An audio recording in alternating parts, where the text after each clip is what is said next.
경기와 열경기의 공통적인 응급처치 방법을 알아보겠습니다. 경기와 열경기는 뇌의 비정상적인 전기 활동으로 인해 발생하는 현상으로 적절한 응급처치가 필요합니다. 특히 열경기는 어린이에게 자주 발생하며 발열로 인해 발생하는 경우가 많습니다. 두 경우 모두 응급처치 방법이 비슷하지만 열경기의 경우 체온 조절이 중요한 요소입니다. 경기와 열경기의 공통적인 응급처치 방법을 알아보겠습니다. 1. 경기가 발생하면 환자를 안전하고 평평한 곳에 눕히고 주변의 위험한 물건이나 가구를 치워 부상을 방지합니다. 2. 환자의 머리를 옆으로 돌려 구토물이나 타액이 기도로 들어가지 않도록 해줍니다. 이렇게 하면 기도를 확보해 질식의 위험을 줄일 수 있습니다. 3. 입에 아무것도 넣지 않기입니다. 발작 중에는 입에 물건을 넣어 혀를 보호하려는 시도가 있을 수 있지만 이는 오히려 질식이나 구강 부상을 유발할 수 있으므로 절대 넣지 않습니다.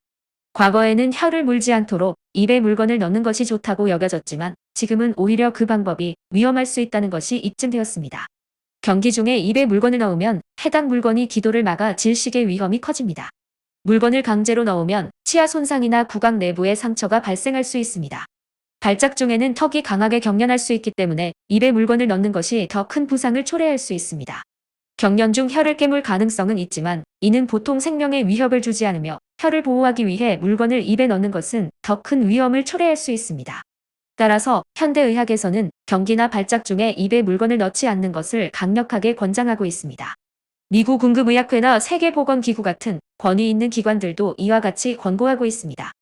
4. 발작이 시작될 시간을 기록하고 발작이 5분 이상 지속될 경우 즉시 119에 연락하여 응급의료 지원을 요청합니다. 5. 경기가 끝난 후 환자가 완전히 의식을 회복할 때까지 지켜봅니다.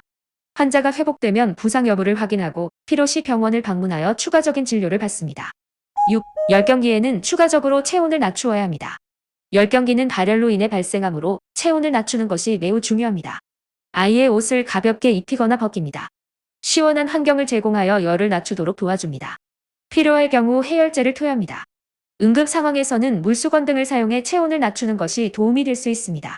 경기와 열경기의 응급처치는 기본적으로 안전한 환경을 조성하고 기도를 확보하며 발작 중 입에 물건을 넣지 않는 것이 중요합니다. 열경기의 경우 추가적으로 체온을 낮추는 조치가 필요합니다. 모든 응급처치가 끝난 후 발작이 계속되거나 이상이 있을 경우에는 병원을 방문해 진료를 받도록 합니다. 감사합니다. 임신영이었습니다.